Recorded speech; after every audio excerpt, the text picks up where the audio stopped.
ఉద్యోగుల హక్కులు అధికారాలతో పాటు సంక్షేమానికి కట్టుబడి ఉన్న ఎమ్మెల్సీ పేరాబత్తుల రాజశేఖరం ఎన్నికల్లో ఇచ్చిన హామీలు విశ్వసించి తాను ఎమ్మెల్సీగా ఎన్నిక కావడానికి అద్భుతమైన విజయం అందించిన ఉద్యోగులకు అన్ని వేళ అందుబాటులో ఉంటూ వారి హక్కులు అధికారాలు కాపాడడంతో పాటు వారి సంక్షేమం కోసం అహర్నిశలు కృషి చేస్తానని ఉభయ గోదావరి జిల్లాల పట్టభద్రుల ఎమ్మెల్సీ పేరాబత్తుల రాజశేఖరం పేర్కొన్నారు. శనివారం స్థానిక ఎన్జీఓ హోంలో ఏపీ ఎన్జీఓ సంఘం ఉమ్మడి తూర్పుగోదావరి జిల్లా డిస్టిక్ ఎగ్జిక్యూటివ్ కమిటీ జిల్లా అధ్యక్షుడు గుద్దటి రామ్మోహన్ రావు అధ్యక్షతన జరిగింది.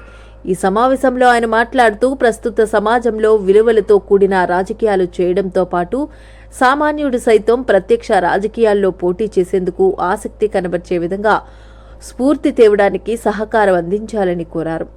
ఉద్యోగుల సంఘానికి తన వంతు సహకారం ఎప్పుడూ ఉంటుందని అన్నారు. అవసరమైతే ఉద్యోగుల సమస్యల పరిష్కారం కోసం ప్రభుత్వానికి వ్యతిరేకంగా ఉద్యోగుల పక్షాన మండలిలో తన గొంతు వినిపించడం జరుగుతుందని తెలిపారు. అనంతరం ఆయన ఉద్యోగులకు కృతజ్ఞతలు తెలిపారు. ఉద్యోగులు గజమాలతో సత్కరించి తమ అభిమానం చాటుకున్నారు. అనంతరం చేపట్టిన సమావేశంలో పీఆర్సీ చైర్మన్ను వేసి ఐఆర్ను వెంటనే చెల్లింపు, ఓపీఎస్ అమలు గురించి, హెల్త్ కార్డు, పెండింగులో ఉన్న డిఏ బకాయిలు, ఈఎల్ యొక్క ఎన్క్యాప్మెంట్ మొదలైన వాటి గురించి చర్చించారు. ఉద్యోగుల న్యాయపరమైన డిమాండ్స్ నెరవేరకపోతే రాష్ట్ర కార్యవర్గ పిలుపు మేరకు ఆందోళన కార్యక్రమానికి సన్నద్ధమవుతున్నట్లు, దానికి అన్ని యూనిట్ల అధ్యక్ష, కార్యదర్శులు, కార్యవర్గ సభ్యులు సిద్ధంగా ఉండాలని పిలుపునిచ్చారు.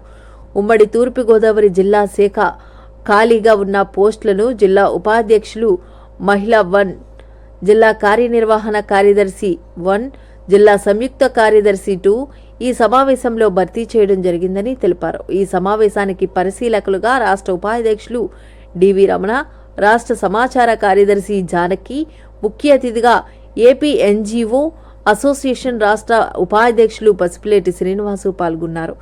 నూతనంగా కోఆప్షన్లో జిల్లా ఉపాధ్యక్షురాలు మహిళగా మెడికల్, హెల్త్ డిపార్ట్మెంట్కు చెందిన ఎస్ విజయభారతి, జిల్లా ఆర్గనైజింగ్ సెక్రటరీగా శ్రీ వై రామకృష్ణ, జిల్లా సంయుక్త కార్యదర్శిగా టి చార్లెస్ పాల్ 2, శ్రీవి శశికుమార్లను ఏకగ్రీవంగా ఎన్నుకున్నారు. ఈ కార్యక్రమంలో ఏపీ ఎన్జీఓ సంఘం జిల్లా కార్యదర్శి పేపకాయల వెంకటకృష్ణ, సహాధ్యక్షులు మట్టపర్తి వెంకటేశ్వర్లు, జిల్లా ఉపాధ్యక్షులు పాలపర్తి మూర్తిబాబు, సరెళ్ల చందర్రావు, పాండురంగారావు, జిల్లా కోశాధికారి వై పద్మా మీనాక్షితో పాటు 21 యూనిట్ అధ్యక్షులు, కార్యదర్శులు, రాష్ట్ర మహిళా విభాగం జిల్లా కన్వీనర్ దేవి, పూర్వపు అధ్యక్షులు అచ్చంట రామారాయుడు, బూరిగా ఆశీర్వాదం తదితరులు పాల్గొన్నారు.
మన హోమ్లో మనం మీటింగ్ పెట్టుకోవడం జరిగింది.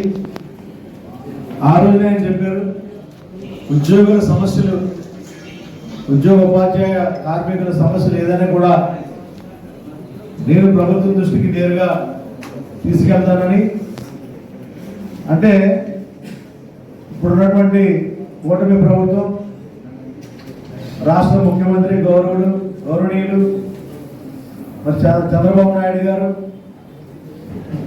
మరి వారి కుటుంబంతో అత్యంత సన్నిహితం ఉన్నటువంటి రాజశేఖర్ గారు, మన సమస్యలు ఏమన్నా ఉన్నా నేరుగా ముఖ్యమంత్రి గారి దగ్గరికి తీసుకెళ్లి నాయకత్వం మరి మన ఉభయ గోదావరి జిల్లాలో ఉన్నటువంటి మన ఎమ్మెల్సీ గారు ఆ రోజు మనకు మాట ఇచ్చారు, మీరు నన్ను నమ్మండి, నేను పెద్ద రాజకీయ కుటుంబానికి చెందినవాడిని కాదు, మీకు లాంటి సామాన్యమైనటువంటి మనిషి మీరందరూ ఎంప్లాయీస్ అందరూ మరి నాకు సహకారం చేయండి ఆ రోజు కోరడం జరిగిందని అప్పీల్ చేసుకున్నాం. అదేవిధంగా ఆ రోజు ఆయన మనకు ఒక మాట ఇచ్చారు, మీ ఉద్యోగులకి ఏ సమస్యలు వచ్చినా నేను ప్రభుత్వం దృష్టికి తీసుకెళ్ళి దాన్ని న్యాయం జరిగే విధంగా నేను ప్రయత్నం చేస్తానని చెప్పి మనకు మాట ఇవ్వడం జరిగింది. మనం కూడా అదేవిధంగా ఏ స్వార్థం లేకుండా స్వచ్ఛందంగా మనం పనిచేసాం. అది అందుకోసం మరి ఈరోజు మనకి ఇక్కడ ఉన్నటువంటి అన్ని యూనిట్లకు సంబంధించిన అధ్యక్ష కార్యదర్శులు ఉన్నారు సార్. ఇక్కడ 22 యూనిట్ల అధ్యక్ష కార్యదర్శులు, మన కార్యవర్గ సభ్యులు, మిగతా డిపార్ట్మెంట్స్ ఉన్నటువంటి నాయకత్వం, రాష్ట్ర నాయకత్వం అందరూ కూడా ఇక్కడ ఉన్నారు. కాబట్టి ఈరోజు ఒకరోజు మీరు మీటింగ్ పెడితే ఎంప్లాయీస్ అందరూ నాకు హెల్ప్ చేశారు కాబట్టి వాళ్ళందరికీ థ్యాంక్స్ చెప్పడానికి నేను వస్తానని ఆయన చెప్పడం జరిగింది. ఈ రోజున మనం ఈరోజు రమ్మంటాం, ఆయనకి ఈరోజు బాబు టైం కుదుర్చుకుని ఆయన విజయవాడ ప్రోగ్రాం ఉన్నా మన కోసం వెళ్ళకుండా ఇక్కడ రావడం మనందరూ అదృష్టంగా భావిస్తూ వారికి మరొకసారి స్వాగతం తెలియజేసుకుంటూ, గ్రాడ్యుయేట్స్ ఎమ్మెల్సీగా కూటమి తరఫున మరి నన్ను ప్రకటించినప్పుడు ఈ గ్రాడ్యుయేట్ ఎమ్మెల్సీ ఎలక్షన్ అంటే చాలామంది భయపెట్టారు. వాస్తవంగా ఇది చాలా కష్టం, ఇది ప్రభుత్వ ఉపాధ్యాయ ఉద్యోగాలకి సంబంధించిన ఎలక్షన్. ఇది పొలిటికల్కి సంబంధం ఉండదు. వాళ్ళ హక్కులు పోరాటంలో కానీ, వాళ్ళ హక్కులు వాళ్ళకి సాధించుకోవడంలో కానీ వాళ్ళకు ఒక ప్రతినిధి ఉండాలి. కాబట్టి కూటమి విజయంలో వాళ్ళ భాగస్వాములు అయితే అవ్వచ్చు, కానీ జనరల్ ఎలక్షన్లో ఈ ఎలక్షన్కి సహకరించరు. ఖచ్చితంగా వాళ్ళందరూ జేఏసీగా ఏర్పడి వాళ్ళ అభ్యర్థిని నెగ్గించుకుంటారని నా మిత్రులు చాలామంది, నువ్వు ఎందుకు ఒప్పుకున్నావు, బాబు గారికి చెప్పబోయావా, నువ్వు కష్టపడ్డావు పార్టీకి, అయినా కూడా ఏదో పదవి తీసుకోవాలి తప్ప ఇది నీకు కష్టం, ఇది నెగ్గటం. ఆ విషయంలో చంద్రబాబు నాయుడు గారు నాయకత్వంలో కూటమిని ఉద్యోగస్తులందరూ సపోర్ట్ చేయొచ్చు, కానీ ఎమ్మెల్సీకి చేయరని చాలామంది భయపెట్టారు. మరి నిజంగా మొదట్లో ఒక నెల చాలా ఎలా ప్లాన్ చేయాలి ఏంటి అనేది భయమేసింది. కానీ ఎలక్షన్లో రన్నింగ్లో మిమ్మల్ని అందరినీ ఒకరిని కలిసినప్పుడు నాకు చాలా, ఎందుకంటే కూటమి మీద నమ్మకం ఒకటి, వ్యక్తిగతంగా కూడా నా మీద మరి నమ్మకంతో చాలామంది మిత్రులు మరి ప్రోత్సహించి నా విజయానికి, అఖండ విజయానికి, విజయం కూడా కాదు అఖండ విజయానికి భాగస్వాములైనందుకు, మీరు కూడా అందులో మరి భాగస్వాములైనందుకు నేను మీ అందరికీ కూడా ప్రత్యేకమైన ధన్యవాదాలు. మరి ఇప్పుడు ఏపీ ఎన్జిఓస్ తూర్పుగోదావరి జిల్లా మరి ఈరోజు మీరందరూ కూడా ఈ మీటింగ్ ఏర్పాటు చేసుకోవటం, నేను రామ్మోహన్ గారికి నేను నెగ్గినట్టునే ఫోన్ చేసి చెప్పాను. ఆయన రామ్మోహన్ గారు మనందరినీ మిత్రులందరినీ ఒకసారి కలవాలి, నేను ప్రత్యేకంగా వద్దు, మీరందరూ ఎప్పుడు సమావేశం పెట్టుకుంటారో, మీ కౌన్సిల్ మీటింగ్ జరుగుతాయి, అప్పుడే నన్ను పిలవండి, నేను వచ్చి వాళ్ళందరికీ థ్యాంక్స్ చెప్తాను అని మీరందరూ మాట్లాడుతూ నాకేదో సన్మానం అంటారు. నేను మీకు అభినందనలు తెలియజేయడానికి వచ్చాను ఈ మీటింగ్. నాకైతే సన్మానాలు చేయించుకుని అంత ఇంకా గొప్ప పనులు చేయలేదు, అంత గొప్ప అవకాశం నాకు రాలేదు. మరి అలాగే వేదికన మరి మీటింగ్ అధ్యక్షులు ఏపీఎన్టీఓ మరి జిల్లా అధ్యక్షులు రామ్మోహన్ గారు, కృష్ణ గారు సెక్రటరీ, మిత్రులు సీనియర్ నాయకులు నన్ను వెంకటేశ్వరరావు గారు, అలాగే పెద్దలు హర్షవర్ధన్ గారు, రాయుడు గారు నమస్కారం తెలియజేసుకుంటున్నాం. ముఖ్యంగా మరి ఈ కూటమి ప్రభుత్వం 2024లో చంద్రబాబు నాయుడు గారు, పవన్ కళ్యాణ్ గారు, బీజేపీ ఇంత ఘన విజయం మరి చరిత్రలో, దేశ చరిత్రలో, రాష్ట్ర చరిత్రలో కూడా అంత మెజారిటీ వచ్చిందంటే ప్రధాన భూమిక ప్రభుత్వ ఉద్యోగులు, ఉపాధ్యాయ సంఘాలు, పెన్షనర్స్ అందరూ ఎవరైతే ఉన్నారో. ఎందుకంటే పొలిటికల్ పార్టీగా ఎవరి ఓట్లు వాళ్ళకే ఉంటాయి. వైసీపీకి పడి ఓటు బ్యాంక్ ఎక్కడ మారదండి, మీకు తెలిసి ఆ పర్సెంటేజ్ ఫిక్స్డ్. అలాగే తెలుగుదేశం కానీ, జనసేన, బీజేపీ ఈ కూటమికి ఉన్న ఓటు బ్యాంక్ నిర్ణయించేది మీరే. ఈ ఏదైతే ఈ మధ్యలో ఉన్న 10-15% ఉందో మీరు, మీ ఫ్యామిలీ మెంబర్స్, మీరందరూ కూడా ఇదంతా ఇంత గొప్ప విజయం రావడానికి మీరే కారణం. మనందరం ఈ ప్రభుత్వాన్ని, గత ప్రభుత్వంలో మన హక్కుల గురించి పోరాడినప్పుడు కానీ, మన సమస్యలు పరిష్కరించడంలో కానీ విఫలమైంది. మనం గట్టిగా మాట్లాడితే కేసులు పెట్టే పరిస్థితి. ఒక 5 సంవత్సరాల మ్యాండేట్ మనం ఇచ్చాం. ఇది ప్రజాస్వామ్యం, రాజరికం కాదు. వంశపారపర్యంగా ఉండటానికి ప్రజాస్వామ్యంలో ఉన్న గొప్పతనం అదే. 5 సంవత్సరాలు మనల్ని ఎవరైతే బాగా పరిపాలిస్తారో వారిని మనం మళ్ళీ వెనుకుంటాం. లేదు అంటే 5 సంవత్సరాల్లో మళ్ళీ మనం, అది కూటమి ప్రభుత్వం అవ్వచ్చు, వైసీపీ అవ్వచ్చు, ఎవరైనా అందరికీ వర్తిస్తారు. ఎంతో నమ్మకంతో ఈ ప్రభుత్వ, ఉపాధ్యాయ, ఉద్యోగ సంఘాలు, పెన్షనర్స్ అవ్వచ్చు, ఎవరైనా మన హక్కులతో పాటు మన భద్రత ఉంటుందనేది కూటమి ప్రభుత్వం ఇంత ఘన విజయం మీరు రావడానికి కారకులయ్యారు. అదేవిధంగా దానికి సంబంధించి ప్రభుత్వం చంద్రబాబు నాయుడు నాయకత్వంలో ఆల్రెడీ పండుగలో చూసాం మనం కొంతవరకు చిన్న రిలీఫ్. అలాగే ఒక 1 month బ్యాక్, ఎందుకంటే మా నాయకుడు చంద్రబాబు నాయుడు గారికి ఆయన ఆలోచన విధానం కూడా మేము దగ్గరగా చూస్తున్నాం కాబట్టి చెప్తున్నాం. ఇంకా మన సమస్యలు చాలా ఉన్నాయి, పరిష్కరించవలసినవి ఉన్నాయి. కొద్దిగా మీ అందరికి తెలియాలి కాబట్టి చాలామంది తెలుసు. ఏదైతే నేను ఉన్నానో రాయుడు గారి టైంలో, హర్షవర్ధన్ గారి టైంలో 7 సంవత్సరాలు పదవి లేకుండా పనిచేశాను. దాన్ని గుర్తించి రాయుడు గారు, హర్షవర్ధన్ గారు నన్ను జాయింట్ సెక్రటరీగా నియమించడం, ఉద్యోగం రావడం ఒక ఎత్తు అయితే, సంఘంలోకి వచ్చిన తర్వాత గౌరవం ఎంత పెరిగిందంటే మీ అందరూ నన్ను చూసి నేర్చుకోలేదు. ఎందుకంటే నేను చాలా గర్వపడతాను. ఎందుకంటే మనిషిగా వేరు, ఉద్యోగిగా వేరు. ఉద్యోగంతో పాటు సంఘం ఇచ్చిన గౌరవం మామూలు విషయం కాదు.